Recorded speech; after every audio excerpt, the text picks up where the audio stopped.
Dragi moji, dobroveče i dobrodošli na moj kanal Lerka Zverka. Evo ja riješila malo da se odmorim, da predahnem od čišćenja, od prepiranja sudova. Inače sam veliki bolesnik što se tiče sudova, obožavam ih, nemam više gdje ni da stavim, a opet kad vidim tako nešto lijepo, volim da kupim i šerpu i lonac i što kažu lonce i poklopce. To mi je ovako omiljeno. Pa, ljudi moji, vidim u komentarima pišete da malo više snimam. Ja želim da vam kažem sljedeće: nije meni lako ni snimati, jer ja kod god se krećem mogu da snimam, ali mogu da uhvatim nekoga koga ne bi smjela, ili otkud znam, svijet je pun pakosti i ne znam čega, može neko i da me prijavi, a to meni nije mi u interesu. Da bilo kakve komplikacije u životu imam ih dosta, tako da ne bih željela baš da komplikujem. I onda ja kad nemam ništa pametno da snimim, ja onda i ne snimam. Iskreno da vam kažem, voljela bih i ja da vidite to po radnjama, kako se krećem i kako idem, ali evo imate i jedan video tamo kad sam išla sa svojim bijelim štapom do prodavnice. Pliješ, ako neko nije pogledao, može da pogleda. Sad vi ne zamjerite što ja kad vama nešto pričam sebi stavim kafu, ali to je da se odmorim. Prosto ipak u velikim sam obavezama, i u kućnim i u svakojakim, tako da onda mi ova kafa dobro dođe. Sad šta ja želim da vam kažem? Hoćete li malo da vam pričam, a i ko vas pita na kraju krajeva, da komentari ne budu, da vam pričam anegdote moje neke kojih sam se ja sjetila. Jeste da mi naviknemo na svoje poteškoće u životu, ali nekad sebi kažem, kad sam prošla nenino djetinjstvo, ona je još dijete naravno, ali kad sam prošla ono samo njeno rođenje, kad smo ja i Darko od 40 dana nju kupali i podizali sami, ipak mislim da sam na neki način uspješna. Nikom danas u životu nije lako, to sam milion puta rekla. Čak eto kažem, gledali smo i moju nepokretnu majku, neka je alal kad je polomila kuk, sve je to prošlo.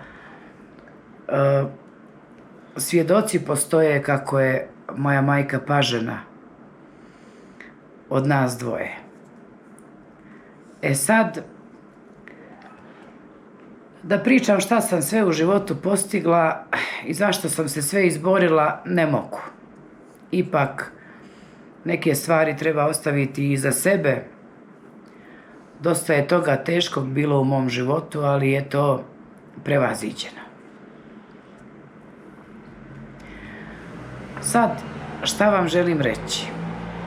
Imala sam ja u životu i nezgoda zbog nedostatka vida. Šta je meni i Darko bilo najteže, neću da svrstavam dijete tu, jer nama to nije bilo teško nju da podižemo, nego je bilo stresno. A prva nezgoda koja mi se sa Darkom desila je kad smo se sudarili glavama.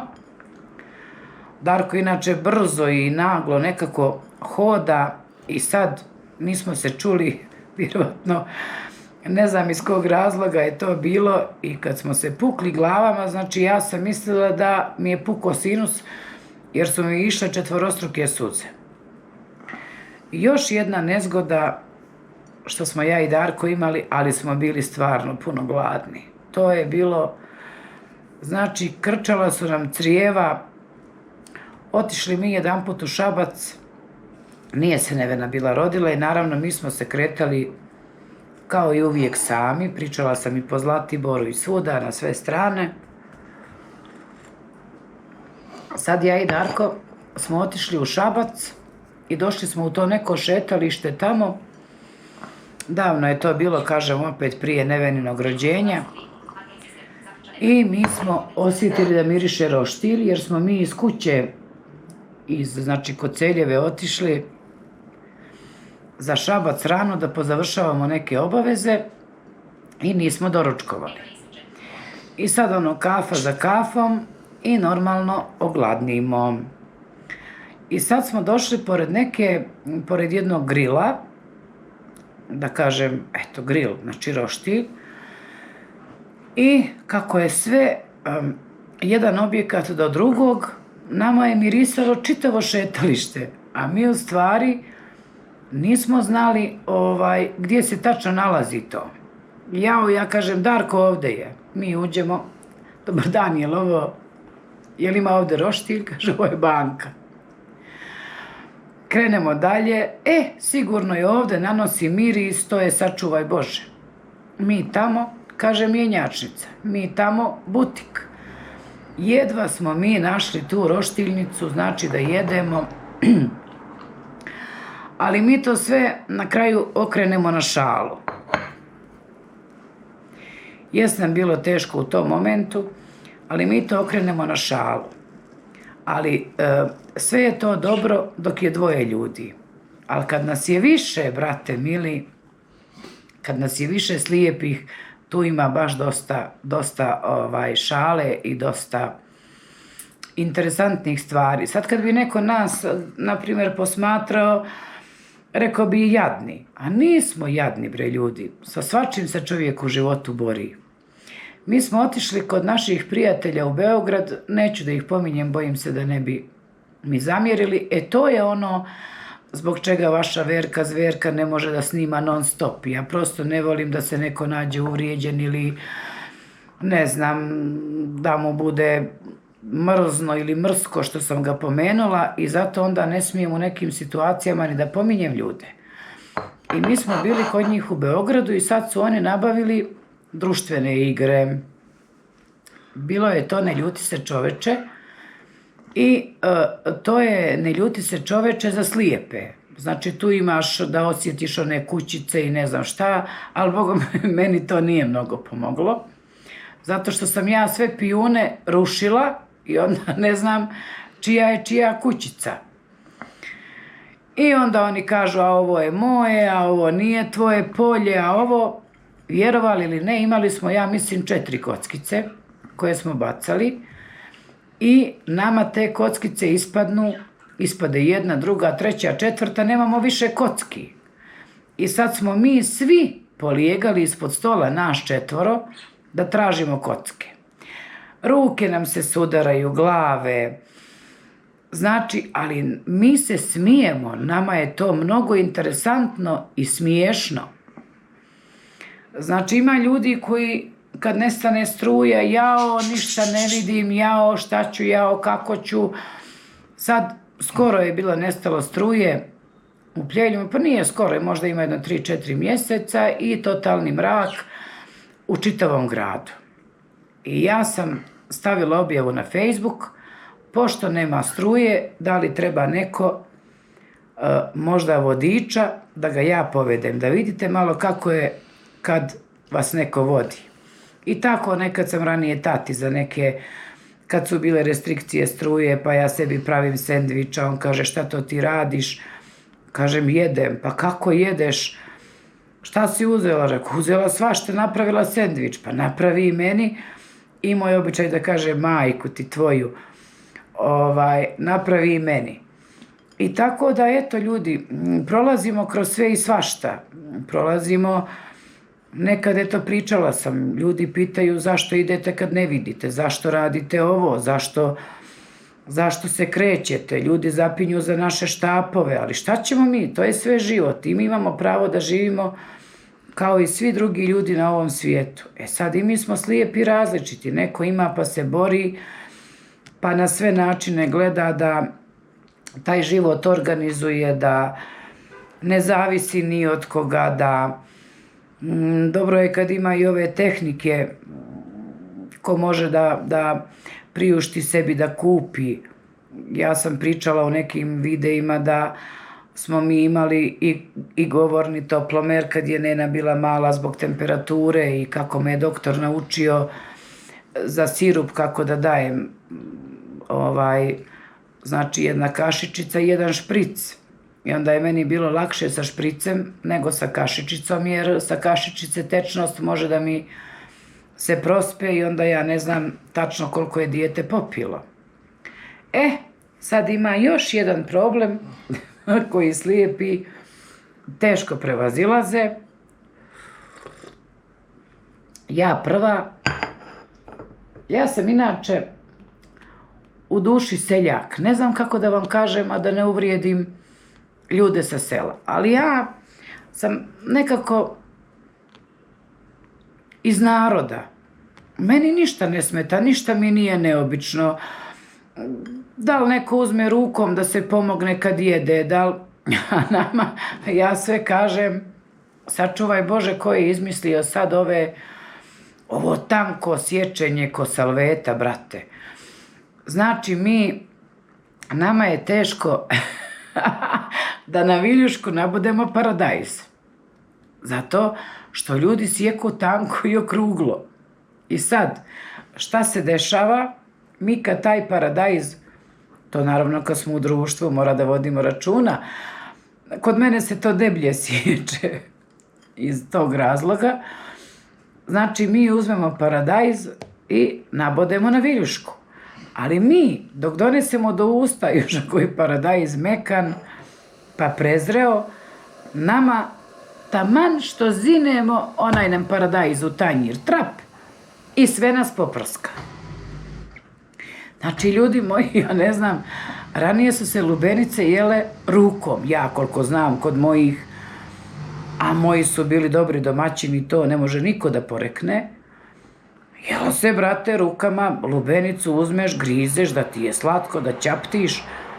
A sad, brate, sve na viljušku, sve se pogospodilo, sve to, daj mi escajk za ribu, daj mi, uzmi, brate, ribu rukom, zadavit ćeš se, sunce ti, Bože me oprosti.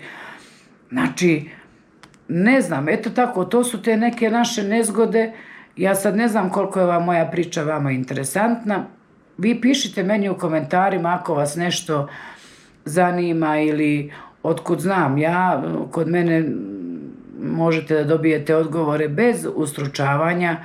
Naravno sad neke priče iz života koje možda ne želim da pričam to nikako, ali ovako je to nešto ako vas zanima u vezi snalaženja, u vezi, eto tako, u vezi okica, vi slobodno pitajte.